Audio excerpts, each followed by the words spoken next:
Ada berapa hal yang akan kita bahas pada pertemuan sore hari ini? Ada dua. Satu membahas tentang mubahalah. Yang kedua membahas tentang instruksi pengurus besar Nahdlatul Ulama. Saudaraku yang budiman, dimanapun berada, semoga sehat ya. Tolong difahami dan tolong dengarkan dengan baik-baik. Membahas tentang mubahalah tentu tidak pernah lepas dari surah Ali Imran ayat 61 dan juga ayat 62. Di situ dijelaskan oleh Allah dengan kalimat yang indah, a'udzubillahi minasyaitonirrajim. Faman hajjaka fihi min ba'di ma ja'aka minal ilmi faqul ta'alu nad'u abna'ana wa abna'akum wa nisa'ana wa nisa'akum wa anfusana wa anfusakum thumma nabtahil fanaj'al la'natallahi 'alal kadzibin. Saudaraku yang budiman, yang dirahmati oleh Allah, ayat tersebut itu tidak berhenti sampai di situ. Diteruskan dengan ayat 62 yang berbunyi, Inna hadza lahuwal qasasul haqq wa ma min ilahi illallah wa innallaha lahuwal azizul hakim. Bermubahalah itu mesti didukung dengan bayinah. Setidaknya ada saksi. Kalau tidak ada bukti. Ini pemahaman dari Ali Imran ayat 61. Rasulullah percaya diri untuk mengajak siapapun dengan bermubahalah itu karena diperintahkan oleh Allah dengan dukungan yang kuat ayat 61. Ayat 62 menjelaskan sesuatu yang hak itu mesti dibela walaupun harus bersumpah bermubahalah sekalipun. Nah, hak di sini saudaraku yang budiman bukan hantam kromo asal yakin saja, tapi keyakinan yang didukung dengan bukti, setidak-tidaknya ada saksi yang kuat. Nah, bagaimana berkaitan tentang mubahalah terhadap nasab Pak Alwi? Kami sampaikan, saudaraku, sebaiknya tidak usah bermubahalah. Itu sesuatu yang konyol menurut saya. Sebab bayinahnya, buktinya, fakta, data, dan realita menunjukkan bahwasanya Pak Alwi itu tidak terkonfirmasi sebagai dzurriyyah Kanjeng Nabi SAW. Setidak-tidaknya melalui kitab nasab yang sering kami kupas, silakan diikuti kajian masalah nasab lagi. Yang kedua, kajian ilmu filologi, manuskrip-manuskripnya dan juga sejarahnya silakan dibuka. Yang berikutnya, kajian berdasarkan sejarah. Apalagi didukung dengan ilmu namanya ilmu rijalul hadits. Bahkan kalau kita mau buka, justru ilmu genetika pun tidak menunjukkan ke sana. Kalau Anda kurang meyakini tentang ilmu genetika atau DNA, nggak apa-apa. Setidak-tidaknya masih ada beberapa alasan yang kuat. Paham nggih?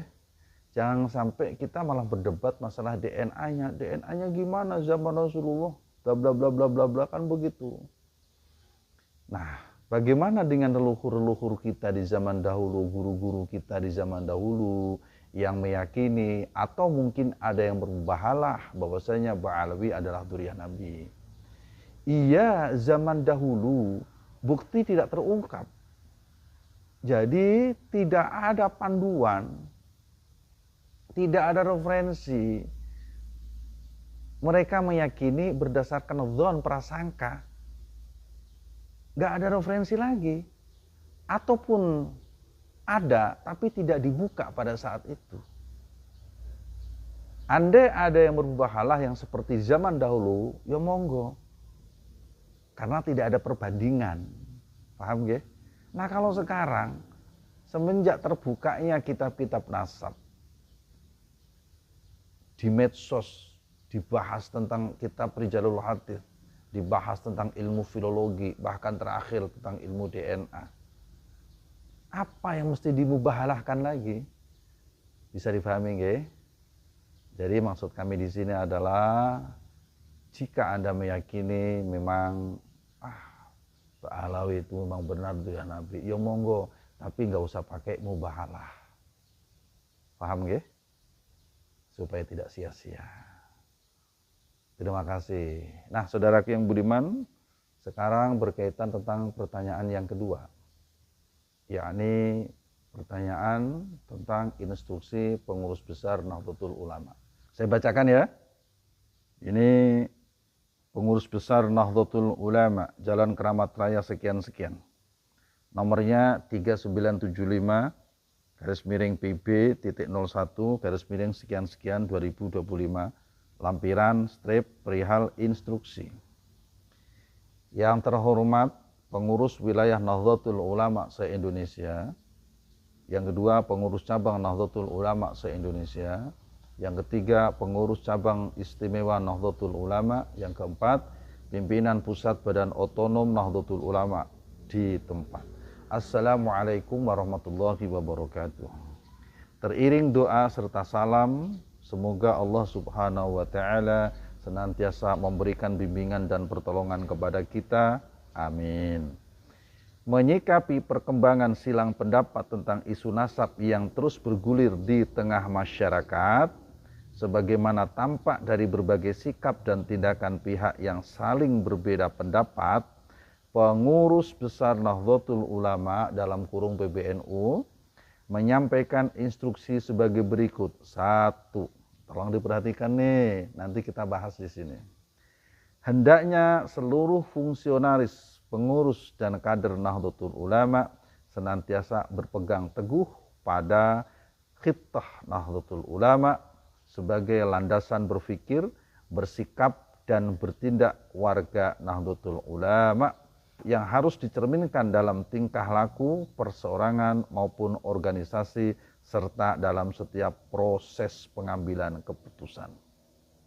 Yang pertama ya, berbicara tentang khittah Nahdlatul Ulama. Ayo semua warga NU buka tuh bagaimana khittah Nahdlatul Ulama.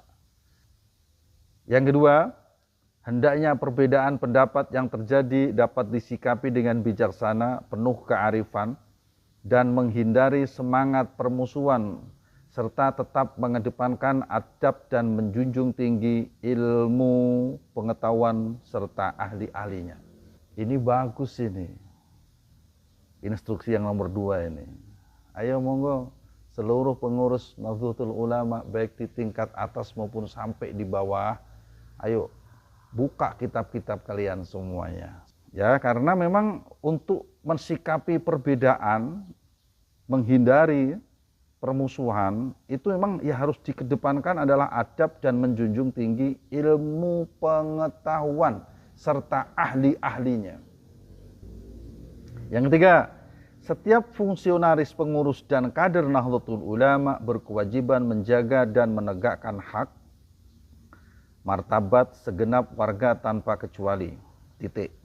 Nahdlatul Ulama tidak dapat mentolerir sikap, perilaku, dan ucapan siapapun dari pihak manapun yang menyimpang dari nilai-nilai syariat, adab, serta persatuan kesatuan bangsa, lebih-lebih dengan menyalahgunakan kemuliaan Rasulullah Shallallahu Alaihi Wasallam.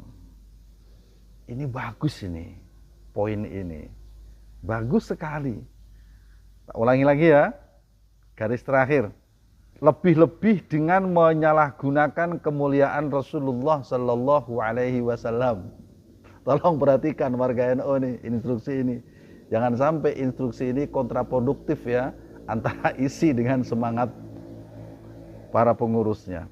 Namun demikian, kesalahan dan penyimpangan yang dilakukan oleh orang per orang tidak boleh dijadikan dasar untuk mengobarkan pertentangan dan permusuhan antar kelompok.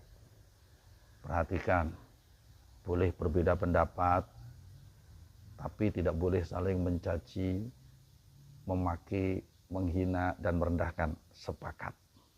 Dan siapapun tidak boleh menyalahgunakan kemuliaan Rasulullah Shallallahu Alaihi Wasallam. Yang keempat, setiap fungsionaris, pengurus dan kader Nahdlatul Ulama berkewajiban mencegah perpecahan, dalam tanda kurung tafarruq, sepakat, dan mendamaikan pertentangan, islah dzatil bain, serta melepaskan diri dari keterlibatan dalam pertentangan mengenai nasab,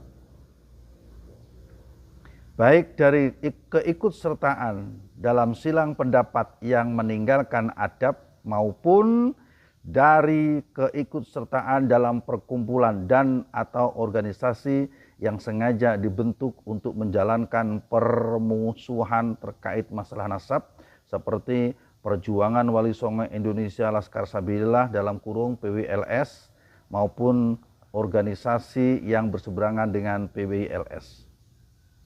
Monggo panjenengan semua ini ditafakuri ya.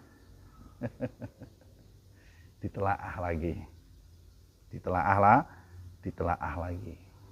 Hendaknya setiap fungsionaris, pengurus istiqomah dan dalam disiplin organisasi sesuai dengan baiat jamaiyah dengan tidak melibatkan diri dan atau menjadi bagian dari organisasi yang berpotensi mengganggu konsolidasi dan keutuhan Jam'iyah Nahdlatul Ulama sebagaimana dimaksud dalam surat edaran PBNU nomor 3391-A-1144-99-01-2025 tentang penegasan perangkat perkumpulan Nahdlatul Ulama. Saudaraku yang budiman, sebetulnya secara tersirat instruksi atau himbauan ini bukan hal yang baru, ya, tapi secara tersurat ini hal yang baru yang dikeluarkan tanggal 2 Juni, berarti Senin kemarin ya, 2025, atau bertepatan tanggal 5 Dzulhijjah 1446 Hijriah. Monggo ditelaah bersama, monggo difikirkan bersama, dan jadikanlah ilmu adalah bahan pijakan kita untuk mensikapi instruksi ini, supaya kita tidak salah langkah dan salah kaprah. Ketahuilah saudaraku yang budiman, ilmu itu cahayanya Allah. Ilmu itu cahaya milik Allah. Maka siapapun yang berbicara tentang nasab tanpa ilmu, tentu itu hal yang salah. Siapapun yang berbicara nasab dengan menggunakan kaidah ilmu, monggo itu jadikan bahan kajian untuk semua para gus-gus yang ada di Indonesia. Terima kasih atas perhatiannya. Semoga apa yang kami sampaikan bermanfaat.